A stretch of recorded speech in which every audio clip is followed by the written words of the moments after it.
por tonelada.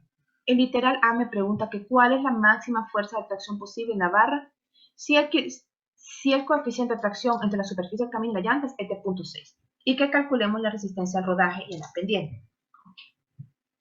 ¿Cuándo trabajamos nosotros? La tracción máxima es lo que nosotros conocemos como fuerza motriz disponible. La fuerza motriz disponible sería igual al rim pull, que tenemos que calcularlo, y la fuerza motriz requerida. Necesitamos ambos. Cuando trabajamos equipo de acarreo, siempre necesitamos hacer un dibujo para saber que estamos comprendiendo el entorno. Aquí está un dibujito simple. Este dibujito solamente es para que nosotros nos ubiquemos y sepamos entonces que yo estoy acarreando ¿cómo? Para arriba, porque me dice que mi pendiente es positiva. Para que yo calcule esta fuerza de tracción, yo necesito haber calculado antes lo que son ambas resistencias. Significa que para calcular el literal A, yo tengo que tener respondido el literal B. ¿Cómo lo vamos a calcular? En este caso, no se me está dando mayor explicación, no se me está dando el peso de la máquina vacía, el peso de la máquina llena, no se me está dando nada de eso, el material que estoy acarreando, no tengo tampoco el volumen de acarreo, no lo comprendo, no lo tengo, pero ¿lo podemos calcular? Sí lo podemos calcular. Este primer ejercicio de tracción es para que ustedes se ubiquen cómo lo vamos a calcular. El próximo que hagamos, que lo vamos a realizar cuando calculemos cantidad de agua con agua, no lo vamos a calcular el acarreo con suelo, este es suelo y vamos a calcularlo con agua. ¿Por qué motivo? Para que ustedes vean de que se calculan igual las motrices. No importa lo que es, de qué equipo estamos trabajando, solamente necesitamos saber que es un equipo de movimiento.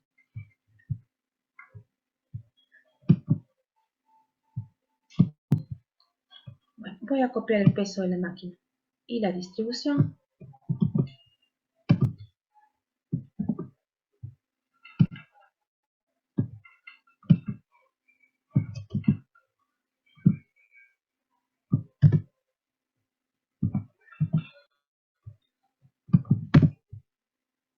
Como no sé yo si la máquina está cargada o vacía, siempre lo voy a llamar que es el peso sobre las ruedas del vehículo. ¿Es igual a qué? A 14.000 kilogramos. Si yo tengo kilogramos, es como que yo tuviera que esto es igual a 14 toneladas. Es lo mismo. Y tengo ahí lo que es la distribución de fuerza.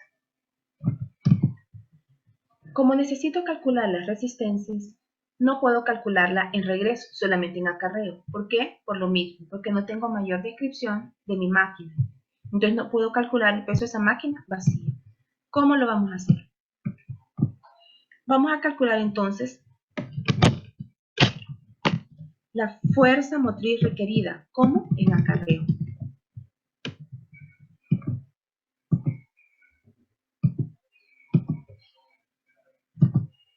Habíamos visto cuando vimos la parte teórica que la fuerza motriz requerida está compuesta por dos resistencias. ¿Cuál es la primera? La resistencia a la rodadura. Y la segunda es la resistencia a la pendiente. ¿Cómo calculamos la resistencia a la rodadura? Bien. La resistencia a la rodadura la calculamos de la siguiente manera. Siempre necesitamos tener nuestro peso en toneladas. Sería igual a el peso de mi máquina en toneladas, que son las 14 toneladas, ¿por quién?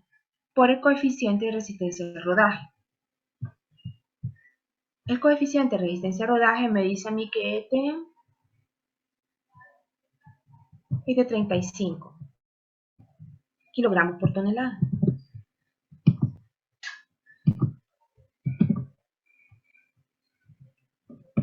¿Cuánto les queda eso a ustedes?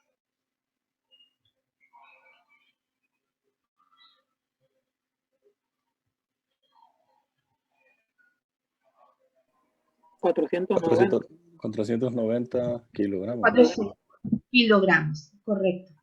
Kilogramos, ¿por qué motivo? Porque estas toneladas se eliminan con estas toneladas. Es importante que siempre manejen las unidades. Si aquí trabajamos con kilogramos, tendríamos kilogramos cuadrados sobre toneladas. Pero nosotros ocupamos una unidad de medida. Todo lo que son las motrices o las resistencias siempre se calculan en kilogramos.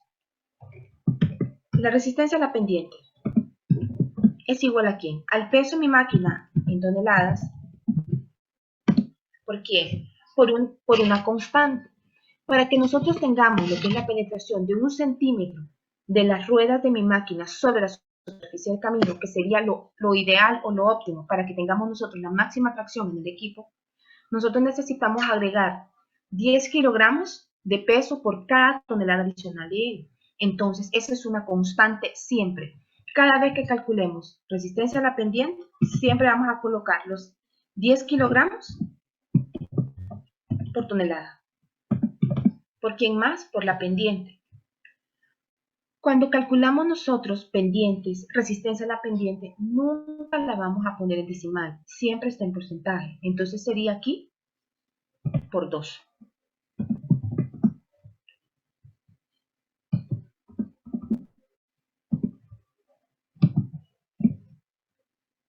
¿Cuánto les queda a ustedes esta respuesta? 280 kilogramos. 280. 280 kilogramos. Ahora bien, vamos a observar lo siguiente. Cuando estamos trabajando en acarreo, ¿la pendiente se opone o me favorece el movimiento?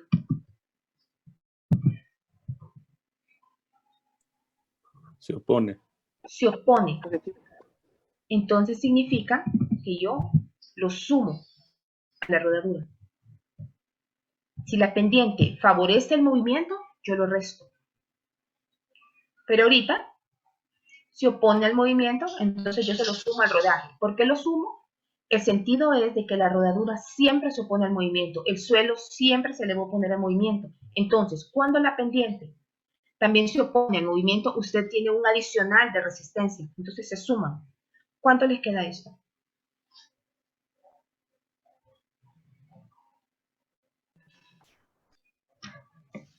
770. 770, ¿qué unidades? Kilogramos. Ingeniera, el RM no son 70 kilogramos. Porque es 14 por 10 por 2. Ah, no, perdón, sí, está bien. ¿Está bien? Sí, lo estaba dividiendo. Bueno, tenemos aquí entonces lo que es la resistencia a la rodadura y la resistencia a la pendiente. ¿Cómo calculamos la fuerza motriz? La fuerza motriz necesitamos estas dos rodaduras, estas dos resistencias, a la rodadura y a la pendiente. Aquí, ¿siempre se suman? No. Cuando la pendiente favorece el movimiento, yo lo resto. En este caso, la pendiente se opone al movimiento, porque voy subiendo. Entonces, por eso la sumo.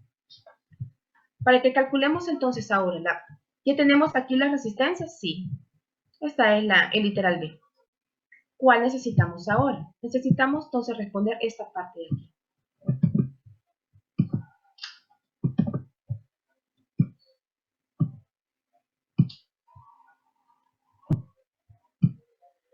Necesitamos responder entonces el literal A. Para que calcule la fuerza motriz necesito la requerida. ¿La tengo? Sí la tengo. Entonces, solo voy a tener que calcular mi rim pull.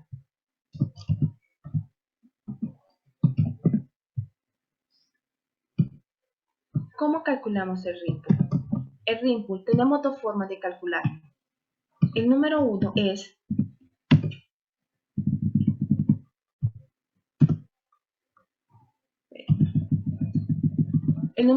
con la fórmula, pero también lo podemos calcular de otra manera. ¿Cuál es la manera?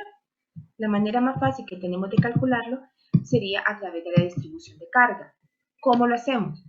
Colocamos el peso de nuestra máquina en kilogramos y lo multiplicamos ¿por qué? Por la distribución de carga. ¿Cuánto es el eje trasero? ¿Cuánto es la máxima distribución de carga? ¿Cuánto es ese porcentaje? ¿Sí me lo dan? 60. Por 60. ¿Por quién más? Por mi coeficiente de tracción. El coeficiente de tracción me dice a mí que es de 60 también, de 0.6. ¿Cuánto les queda a ustedes esto?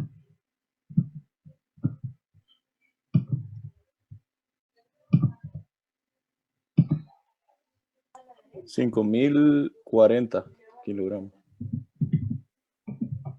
5.040 kilogramos. Entonces ahora podemos calcular lo que es la máxima fuerza de tracción, sí. Eso lo conocemos nosotros ahorita en este primer parcial como fuerza motriz. Eso es aquí en este parcial tracción máxima. En el segundo parcial como fuerza motriz disponible.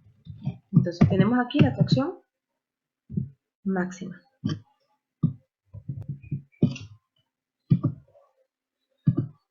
Sería igual a ¿quién? La tracción máxima es igual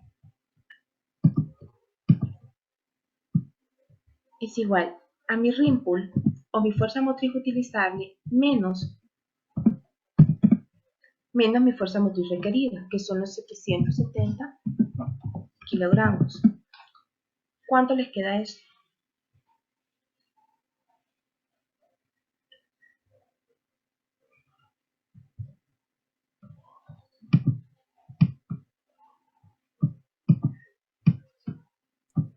$4,270.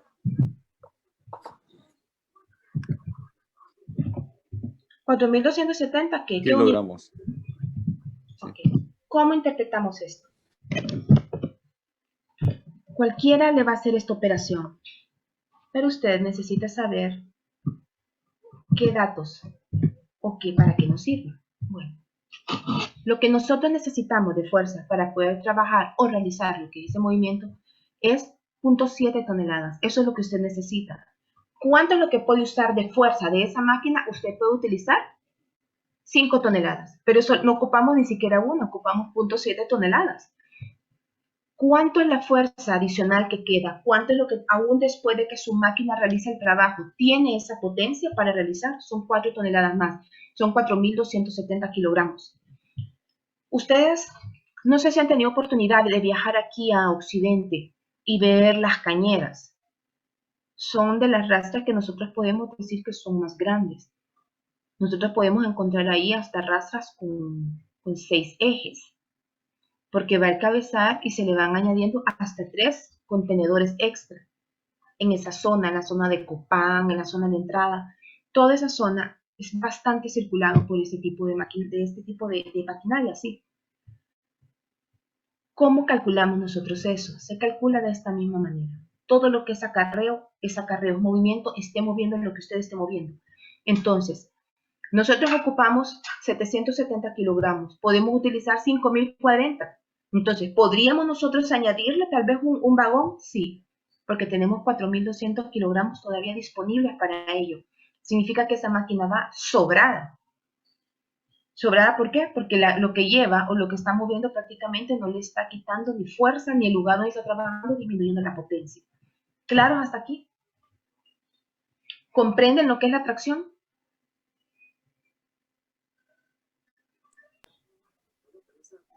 Sí.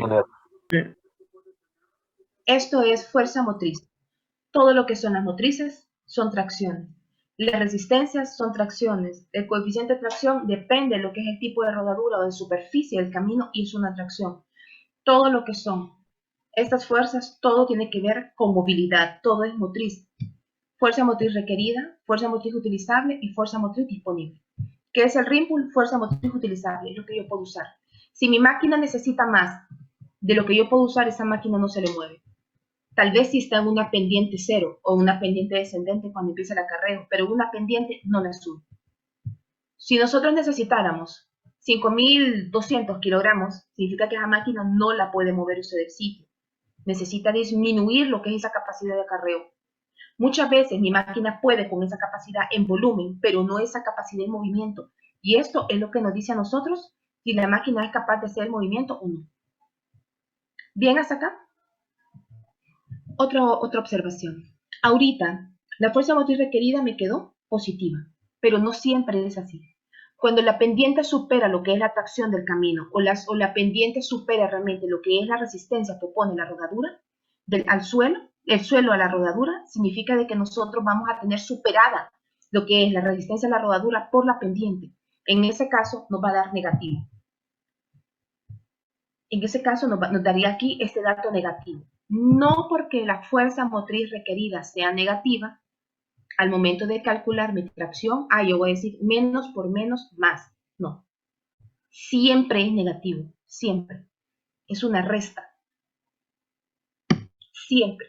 Aunque la fuerza motriz requerida le diese negativa, no significa que la tracción usted, porque aquí tenemos un menos de fórmula, lo va a multiplicar, ley de signos, menos por menos más. No, no se hace eso. Siempre ese signo es negativo, siempre es una resta de potencia. ¿Claro aquí? Perfecto. Ok. Vamos a empezar entonces con la otra presentación. Aquí empezamos entonces con lo que es la otra presentación. Esta presentación me habla a mí de todo lo que son potencia, pérdida de potencia después de los primeros 300 metros sobre el nivel del mar y lo que es el cálculo de... Ay, disculpen. Lo que es el cálculo de la cantidad de agua que necesitamos nosotros agregar al suelo para poder mantener la humedad óptima. Bien, esta es una regla. Me dice a mí que los motores diésel y gasolina de 4 ciclos para arriba tiene una pérdida de potencia que dice que es del 3% por cada 300 metros arriba de lo que son los primeros 300 metros sobre el nivel del mar. Significa que en los primeros 300 metros no perdió potencia, no perdió fuerza. ¿Dónde yo vería afectado esto? Esto de lo que yo veo afectado es al momento de calcular la fuerza motriz utilizable, lo que acabamos de calcular ahorita. Esa fuerza motriz utilizable está intacta. Eso es lo que ella se puede utilizar, pero a una altura normal. ¿Qué pasa cuando tenemos nosotros pérdida de potencia? Entonces también castigamos la utilizable. ¿Dónde más lo castigamos? En los costos, que lo vemos en el último parcial. Aquí está la pregunta. Me dicen a mí que cuál sería la potencia de un motor de 120 HP a nivel del mar a 3000 metros arriba del nivel del mar. Bien. Para que empecemos a trabajar con esto, tenemos que tener claro que de estos 3000 metros sobre el nivel del mar, los primeros 300 no hay pérdida de potencia, ¿verdad? ¿O sí?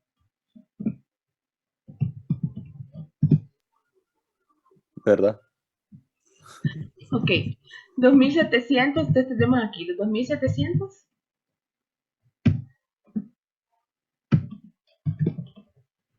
Aquí es donde empezamos a perder potencia. Después vamos a perder potencia cada 300 metros.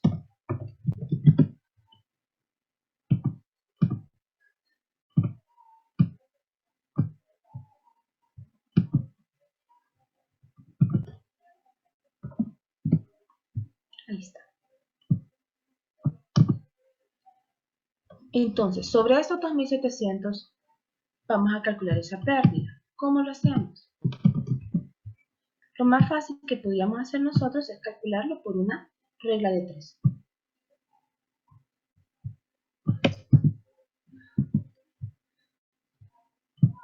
Esto es lo que nosotros necesitamos calcular, pero sabemos que cada 300 metros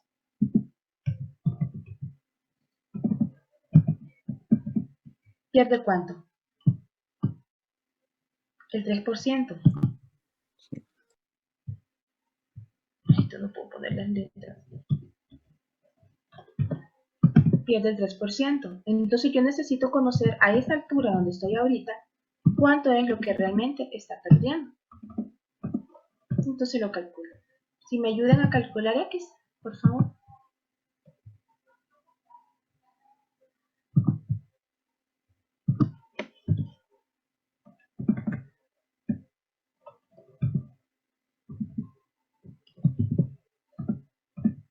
¿Cuánto es la pérdida?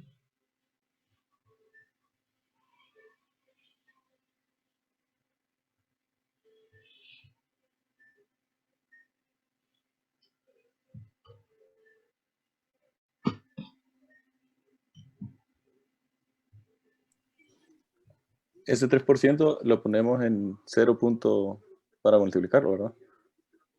Sí, O- pero al no sé, final bueno, lo multiplicamos para pasarlo a porcentaje. Okay, el porcentaje.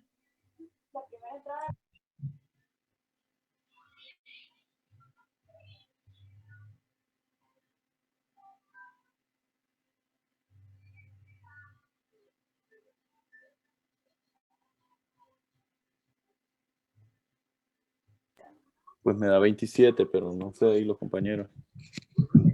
A mí me da 27%. igual. 27%, ok. ¿Pero 27% de qué? Entonces, como lo que nos están preguntando es la potencia, lo vamos a calcular de la siguiente manera. Solo el 27% todavía no nos está diciendo nada. Vamos a poner entonces la pérdida. La pérdida es un triángulo, pero como me cuesta tanto encontrarlo, le voy a poner pérdida. Esa pérdida va a ser igual a ¿quién? ¿Qué es lo que yo estoy perdiendo? Potencia. ¿De cuánto es la potencia? De 120. ¿Menos quién? Menos el 27% de quién? De la misma potencia que ella tenía inicialmente, que eran los 120.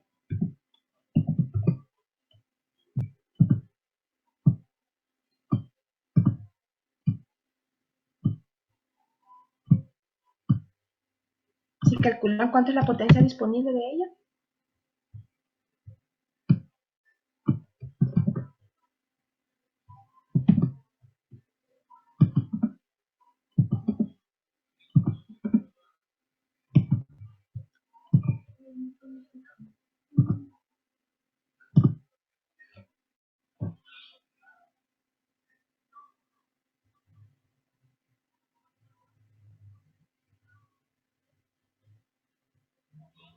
Este 27% sí tiene que estar en decimal. Aquí sería 0.27.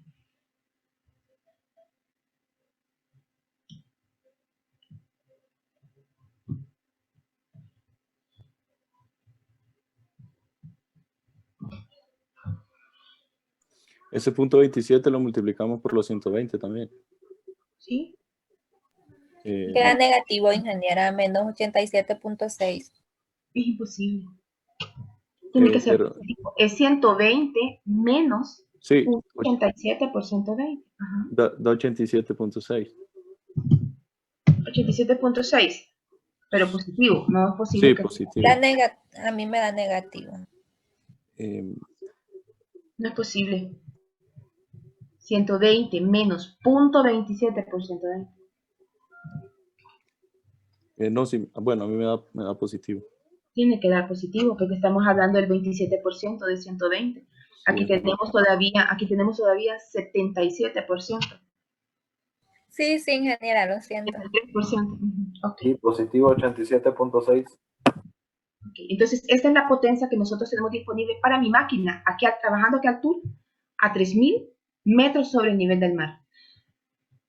¿Cuándo castigamos el equipo? Lo castigamos cuando estamos trabajando a una altura mayor. Por eso es de que aquella máquina que trabajaba muy bien, cuando estábamos tal vez trabajando cerca del mar, ahora está haragana o perezosa, dicen, cuando está trabajando a una altura. No es eso. Es que le está afectando lo que es la potencia. La potencia se afecta desde el momento que el aceite no está tan líquido. Y si el aceite está muy líquido, también se afecta. Pero no se le afecta la potencia, se afecta la funcionalidad de la máquina. Por eso cuando estamos trabajando nosotros en zonas muy, muy calientes, no podemos tener 20 horas la máquina trabajando, aunque hagamos 2 jornadas de trabajadores. No podemos. ¿Por qué? Porque necesitamos que él se asiente y que vuelva a endurar un poco. Si está demasiado líquido, entonces nos puede hacer fallar el cárter. Explota, porque se calienta demasiado la máquina. Bien hasta aquí.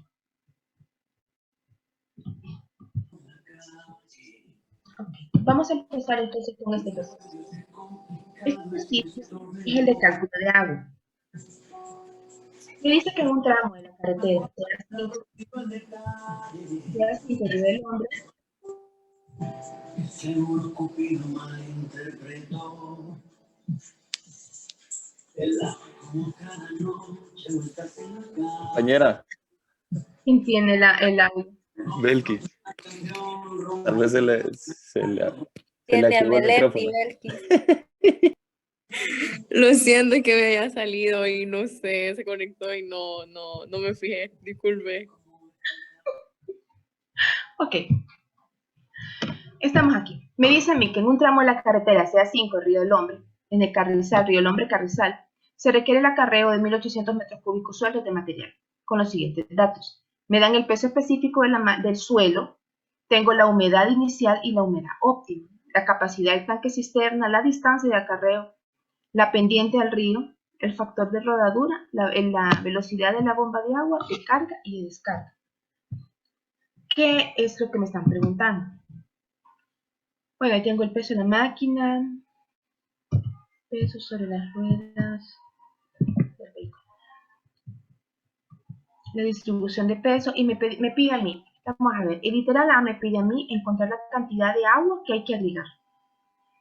El literal B me pide a mí que encontremos la tracción máxima de la barra, la resistencia, la fuerza motriz requerida en acarreo y bueno, esto es como que tengamos encontrar la máxima tracción en la barra, en acarreo y regreso. En acarreo y regreso. Entonces eso es exactamente igual a esto. Ahí tenemos las preguntas. Eso es lo que nos están pidiendo a nosotros. Que encontremos la cantidad de agua a agregar y encontremos también lo que es el cálculo de la tracción máxima de la barra en acarreo y en regreso. ¿Qué vamos a mover ahorita? ¿Qué es lo que se está acarreando? Se está acarreando agua y esa es la distribución de peso que tenemos y eso también va a ser la distribución de esfuerzo que vamos a calcular. Aquí tengo este dibujito. Se lo dije a ustedes de que siempre hay que hacer un dibujo. Si ustedes se fijan, la pendiente del río es del 5%. No les estoy dando el signo. ¿Por qué? Porque si ustedes van a traer agua al río, ¿qué hacen? Ustedes suben. El río está arriba de donde están ustedes, a no ser que vivan o están acarreando allá, ¿verdad? En Progreso, por la línea. Ahí sí. Porque todo lo que es los bordos, entonces sí hacían de que el río tuviéramos que subir nosotros el bordo para llegar al río, pero usualmente no es así, y si fuese así, se los explicaría. Les diría yo que se está acarreando de algún bordo, para que ustedes se ubiquen en el contexto.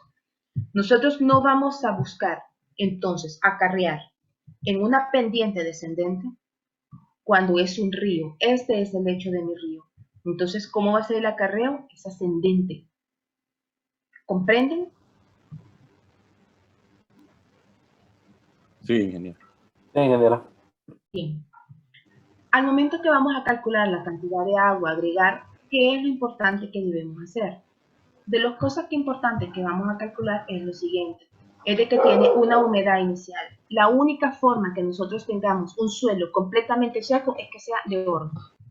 Si es de horno, el suelo está seco. Pero si no está de horno, entonces es imposible que esté seco. Él tiene una humedad inicial de casi el 8%.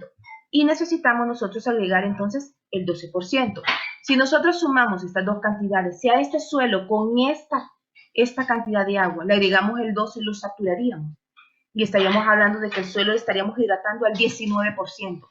Y no es lo ideal. ¿Qué vamos a hacer entonces? Vamos a calcular el porcentaje de agua agregada. ¿Cómo lo hacemos? Hacemos el 12% menos el 7.81%, que es la humedad inicial que tiene mi suelo. ¿Cuánto es eso?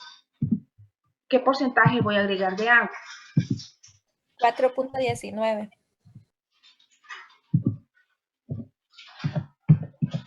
4.19%. Entonces, aunque la humedad inicial sea 7.81 y la humedad óptima 12, esta es la humedad que necesitamos nosotros que llegue en el suelo. Y para que llegue a esa cantidad de agua necesitamos agregar únicamente el 4.19%. ¿Vamos bien hasta aquí? ¿Vamos bien hasta aquí? Sí, Ingeniera.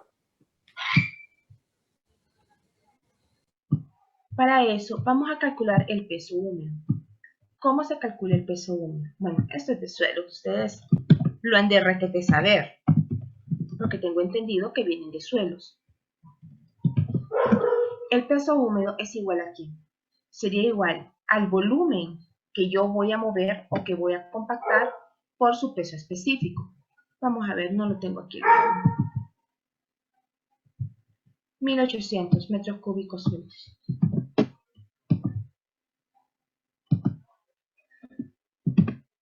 ¿Qué pasaría si aquí yo tuviese el volumen compactado? Si yo tengo el volumen compactado, entonces lo suelto. ¿Por qué motivo? Porque al momento de que yo voy a agregar el agua, el suelo no va a estar compactado. El suelo tiene que estar seco. Si lo que me pidieran a mí sería agregar, acarrear este material y estuviese compactado, pues también lo suelto. Porque el suelo en acarreo está suelto. Si mi suelo estuviese de banco y voy a calcular el peso seco, pues también necesito soltarlo, porque el suelo al momento que yo lo voy a humedecer va a estar seco, nunca va a estar de banco, nunca va a estar compactado. Aunque si ustedes van al campo, el suelo va a estar extendido, sí, y ustedes van a empezar a humedecerlo. Entonces, vamos a tener los 1800 metros cúbicos. ¿Por quién? Por el peso específico. El peso específico son los 1789 kilogramos por metro cúbico. Me queda a mí entonces en qué unidad es este peso húmedo. Me queda Kilogramos. en kilogramos.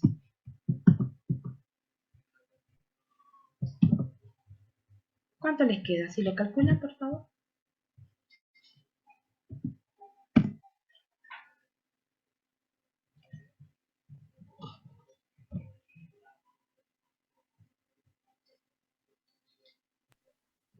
Tres millones 220.200 kilogramos.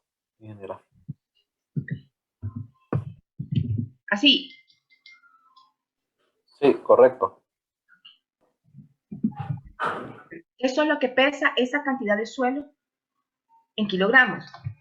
Si nosotros quisiéramos realizar un acarreo, una máquina no me va a llevar toda esa cantidad de volumen. Lo que necesitaríamos hacer en primer lugar es calcular el número de unidades que necesitaríamos. Pero entonces tengo otra pregunta para ustedes. Para calcular el número de unidades que necesito para realizar este acarreo del suelo, no del agua, porque el agua es lo que vamos a calcular, ¿qué dato me hace falta?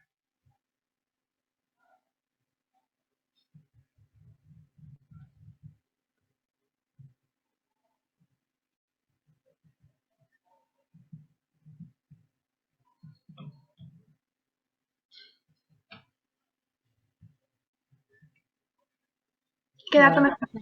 La capacidad de la máquina. Sí, ¿qué más?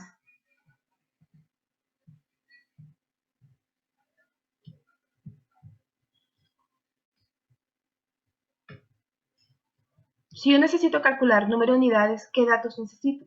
Ajá, la capacidad de la volqueta. ¿Qué más?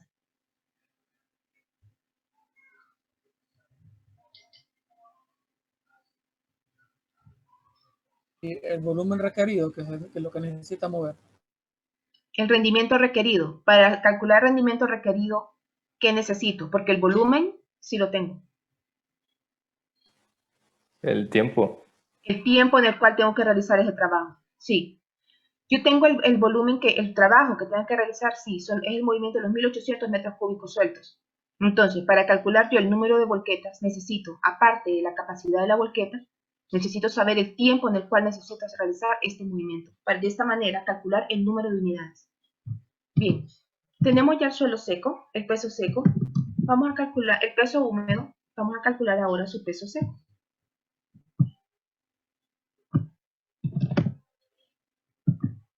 Ese peso seco, ustedes,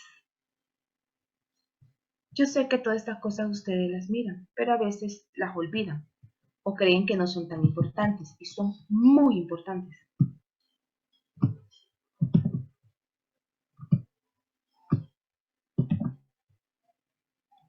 Vamos a ver, mi peso seco lo calculo. Es igual a este peso húmedo que tengo aquí, que acabo de calcular. ¿Entre quién? ¿Cómo calculamos peso seco? ¿Lo recuerdan?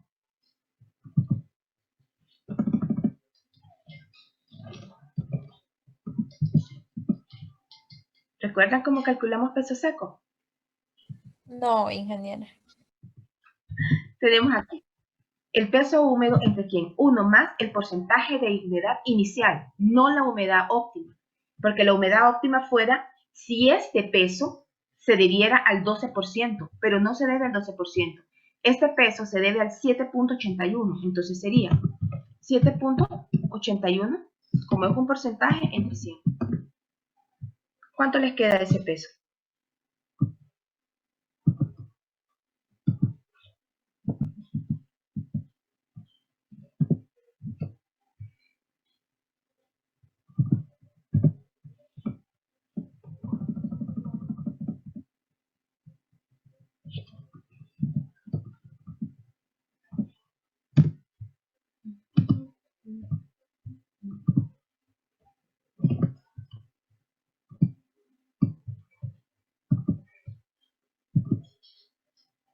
Ingeniera, a mí me da 2.986.921.4. ¿Así? Sí, Ok. ¿Qué unidades tienes? Kilogramos. kilogramos. Kilogramos. Bien. Con esto tenemos nosotros ya el peso del suelo húmedo y el peso del suelo seco. Podemos calcular entonces la cantidad de agua que tiene el suelo. Porque si al suelo húmedo le resto el suelo seco, ¿qué me queda? Agua. Entonces con eso vamos a calcular el peso del agua.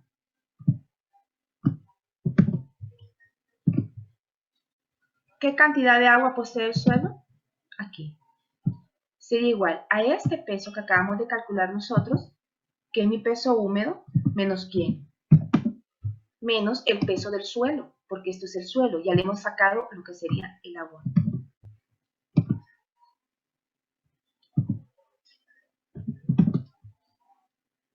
¿Cuánto me queda esto?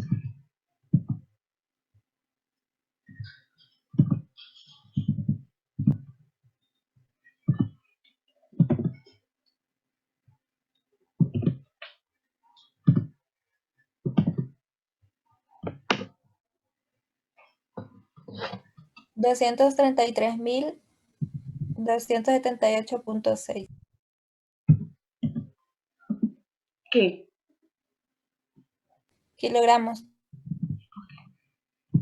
Tenemos entonces de que eso es la cantidad de agua. Eso es lo que pesa el agua. Ahora, para que encontremos nosotros la cantidad de agua a agregar, podemos hacerlo de varias maneras. La primera manera que lo podemos hacer es a este peso seco que tenemos ahí, multiplicarle prácticamente el porcentaje y restarle la cantidad de agua que él ya tiene. Es como la forma más fácil, podemos decir que no, pero es donde se ve como más el procedimiento y no quedan como los procedimientos en el aire. Pero nos vamos a quedar aquí. Vamos a continuar hasta el otro lunes. Les voy a subir las diapositivas de Dragas para que